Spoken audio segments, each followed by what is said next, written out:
أعوذ بالله من الشيطان الرجيم بسم الله الرحمن الرحيم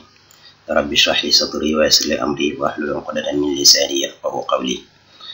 السلام عليكم ورحمة الله تعالى وبركاته.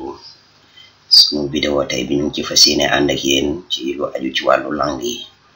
yi Windows yi moo xam langue bi ngay utiliser comme def ko langue Windows bi mu koy afficher wala langue yi nga mën a jëfandikoo pour di ci bind inshallah. léegi lu njëkk mooy pour ñu accéder ci paramètre langage bi fu ñuy jaar. pour loolu da ngay ñëw fii ci bouton démarrer bi nga daal di koy ubbi ñëw paramètre. boo ubbee paramètres yi di nga fekk heure et langue. boo ñëwee ci heure et langue bi nga ñëw ci langue nga ubbi langue. pour accéder fii tamit mën nga koo jaarewaat fii ci bouton langue bi affiché wu fii notification bi boo ko ubbee nga daal def préférence linguistique moom it fii la lay indiwaat rek même fenêtre bi la. donc am nga ñaari voix yu mën a yoo mën a jaare da nga ñëw fii ci langue ubbi ko. boo ñëwee taxaw préférence linguistique di nga fi fekk mu defal la fii langue d'affichage defaat fii langue préférée. langue d'affichage yi mooy langue yi nga xam ni mën nga koy utiliser pour afficher Windows maanaam ñun sa Windows français la sa Windows anglais la sa Windows arabe la sa Windows wolof la foofu mooy langue yi nii. léegi langue yi fi disponible yu ne boo ubbee fii langue boo fekk rek xamal mën nga koo jëfandikoo mu nekk sa langue Windows. aussi tamit mën ngaa ajouter beneen langue télécharger ko après nañ gis nañ koy wàccee. aussi fii langue yi fii mooy langue yi nga xam ni moom ngay jëfandikoo pour bind langue bu disponible fi rek di nga fekk ni mën nga koo jëfandikoo pour bind mais tekkiwul ni langue bu ne fii rek mën nga koo jëfandikoo pour afficher parce que boo seetloo fii nii fekk nga fi 4 langues fekk nga français fekk nga fi anglais fekk nga fi arabe fekk nga fi pulaar. mais boo seetloo ci langue yi nga xam ni langue d'affichage la 3 rek moo fi nekk pulaar bi nekk fii. ça veut dire mooy kon pulaar bi disponible comme langue d'affichage mais mën na langue bu ñuy bindee la mënees na cee bind mais mënees na ko utiliser pour langue affichage. léegi bu ma bëggee ajouter benn langue mën na ma ajouter benn langue pour mu nekk langue d'affichage nekk langue bu ñuy bindee directement. Ça dépend bu fekkee dafa comme pulaar bi nii boo ko ajouter comme moom disponible pour nga mën ci bind pour nga mën ci afficher boo ko ajouter moom ci pour bind rek lay nekk.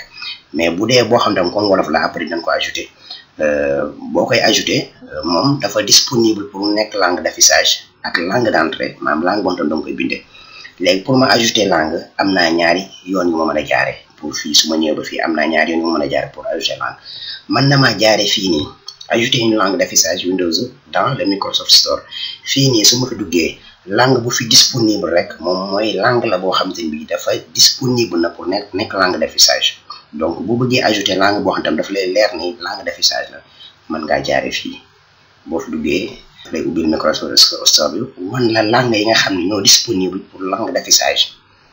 fii langue boo fi gis disponible te pour langue d'affichage ñu xaar ko mu ubbeeku. ok léegi module langue yi disponible leen nii yëpp ay langue la yoo xamante ni bi disponible na pour nga utiliser pour afficher sa Windows. léegi ñu naviguer comme wolof moom W la ci suuf lay nekk. boo ñëwee fii wolof a ngi nii gis mbind yaaram wolof këmbu jëfandikoo ci gox. donc léegi boo ko bëggee ajouter mën nga ko ajouter fii directement. léegi nga bës ci ubbi ko mais comme moom langue dafa am ci tey soxla nga télécharger ko. léegi boo ñëwee fii nga koy télécharger daal di bës pour mu ubbil la ko mu commencé koy télécharger. léegi fii daf lay demander ñaari mbir ay kii la ay option yoo mën a tànn.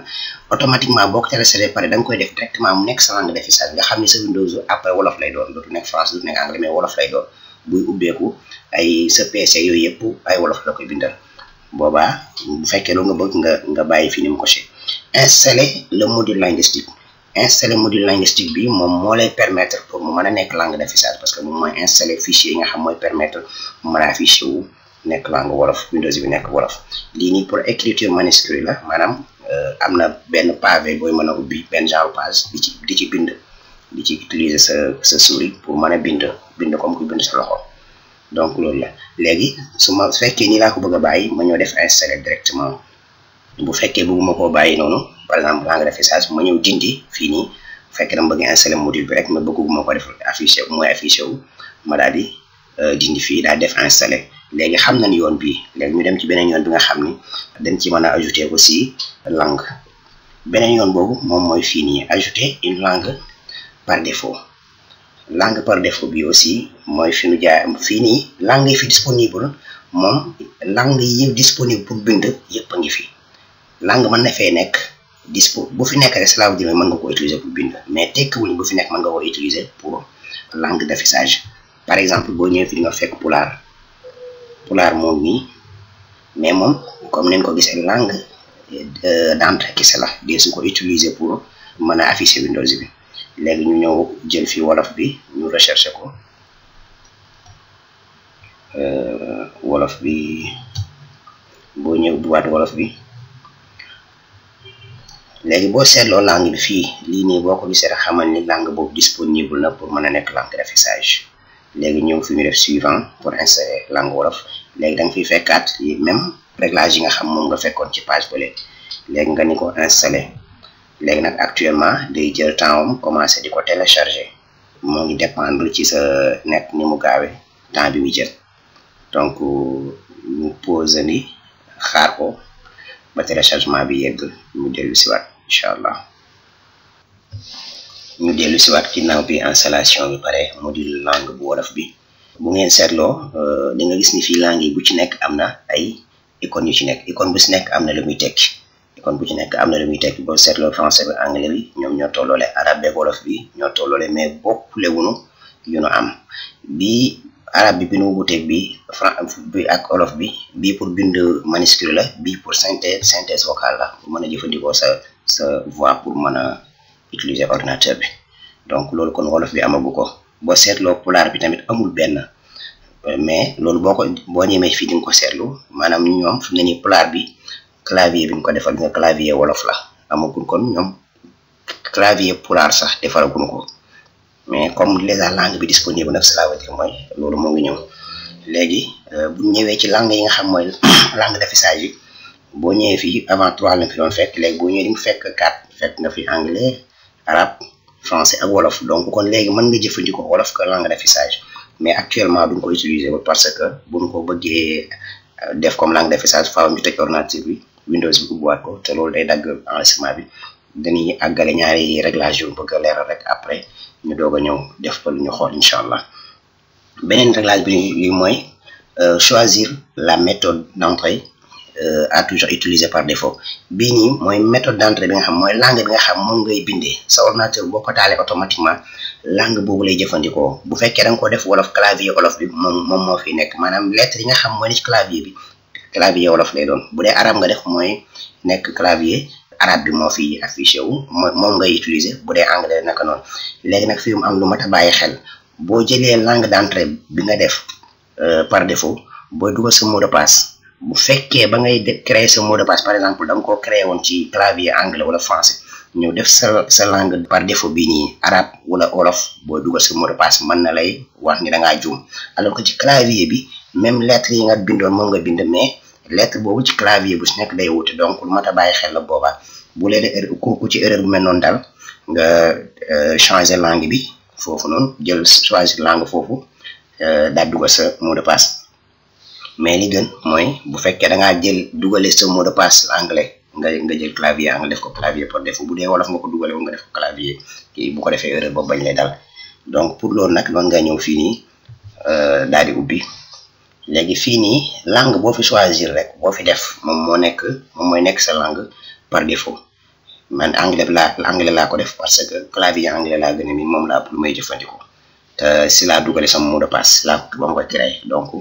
moom laay choisir moom laay bàyyi foofu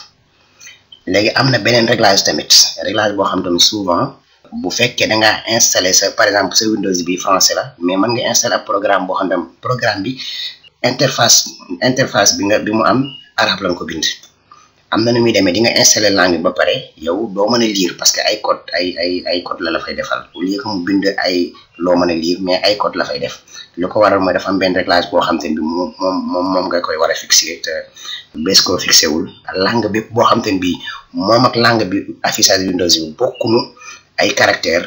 du affiché normal. Léegi pour ñu régler problème boobu bu ñu arrivé fii la ñuy ñëw ci paramètre de la langue d'administration bi la ñuy ñëw. Léegi boo ko ubbee di nga fekk langue pour les programmes non Unicode. Loolu lim si jublu mooy langue yi nga programme yi nga xam ne programme non Unicode mooy programme yi nga xam ni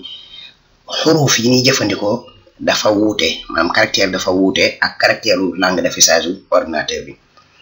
Par exemple langue d'affichage ordinateur bi man français la mais am na barnaa bi mel ni maktaba shamila fi mu ne nii boo ko ubbee moom arabe lay affiché wu. Léegi bu fekkoon fii defuma ko arabe maktaba shamila bu ubbee ko du ko def mu affiché wu normal. Dinañ changer fii module langue bi. Léegi par exemple maktaba shamila wax dëgg melaf baax sa chat lay mel noonu. Léegi boobaa boo ñëwee fii nii bu ma ko defoon arabe su ma ñëwee fii nii du ma ko mën a lire. Léegi ñu wàcc. Léegi moom it problème bi mooy boo ko changer pour le moment faaw nga redémarrer ordinateur bi. Kon après damay bàyyi ba pare lépp rek ma changer ko fii nii moom it daal di dem changer module langue bi arrêter enregistrement bi dellu si waat ñu gis effet yi ñaari yëpp incha allah. Donc ma commencer par ma changer paramètre bi fii langue Unicode bi comme langue ma bàyyi ko français bi.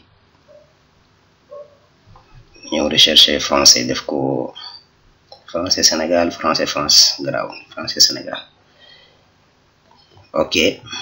léegi day demander nga redémarrer ordinateur automatiquement. Léegi naa ko bàyyi pour le moment changer langue d'affichage bi def ko wolof.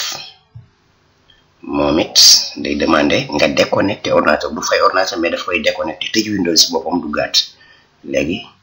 pour cela avant ma koy def damay arrêter enregistrement bi pour mën a génn duggaat incha allah. Voilà dellu si nan ginnaaw bi nu fayee ordinateur bi taalaat ko pour ñaari changement yi ñu defoon réglage yi mooy changer langue d'affichage def ko wolof ak langue Unicode bi ñu dindi ko arabe bi ñu ko defoon def ko français pour wan leen effet bi. Il a fallu que ñu fay ordinateur bi taalaat ko pour gis jeexintalu changement yooyu. Léegi nag seetlu njëkk bi rek mooy langue wolof bi ba tey matul tamit boo seetloo parce que yu ci bari fi mu ne nii mu ngi ko bind français mais bu doon anglais nga def langue yi yëpp anglais lay doon bu doon arabe lay yëpp arabe lay doon mais nga bi nga ko defee wolof yii ba léegi des nekk français ça veut dire mooy kon langue wolof bi matagul ba léegi. Donc ñoom ñu ngi ci liggéeyaat. Am na bi may doog a taal ordinateur bi fii ci suuf defoon na fi benn message notification bi ma bindal ci wolof di ma wax ni naay mise à jour langue wolof bi parce que dañ koy développer à tout moment mën nañ ci indi ay mise à jour di ci yokk yeneen. Donc kon moom matagul mais terewul nag yu ci bari ci wolof la nekk yu ci bari ci wolof la nekk. Par exemple ubbee File Explorer bi di nga gis ni yii nii di nga gis ni fii dawalukaayu CD dawalukaayu tàppaanu biir barab vidéo way nderey ak yu mel noonu. Donc langue wolof bi moo ngi noonu boo duggee boo xoolee fii gis nga fi mu bindu xool seddoo njëlbeen jumtukaay dawalukaay ak yu mel noonu. Boo ñëwee fii ci notification yi fii mun la yëglu yu bees ñëw ci démarrer bi paramètres yi ñu delluwaat ci paramètres yi jekkal yi. Léegi foofu ngay jaare boo ñëwee ci wàllu langue bi pour dellu ci paramètres langue yi taamuy làkk yi ñëw ci paramètres langue yi.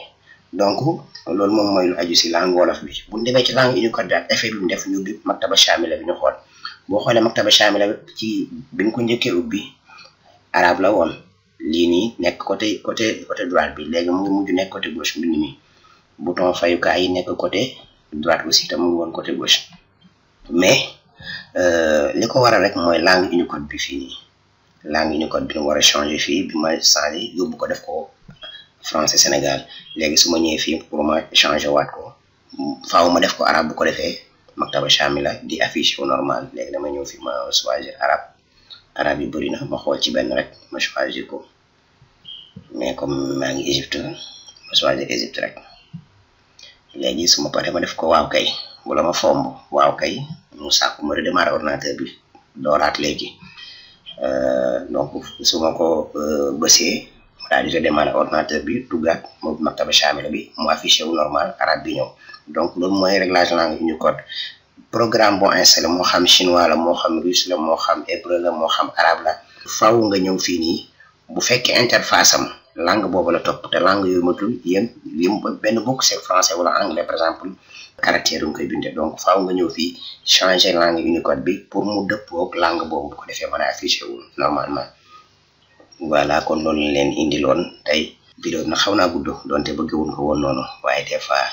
da ngay bëgg gàttal mais tamit yenn gàttale xëy na dina tax njariñ li du mat donc moo ngi noonu comme ni ñu ko waxee woon tamit ku ci am proposition tutoriel boo bëgg ñu def ko tamit ñoo ngi déglu proposition yëpp incha allah ngeen bañ a fàtte abonné wu ak aimé pour soutenir chaîne bi wa axiru daawaana an alhamdulillahi rabbil alamin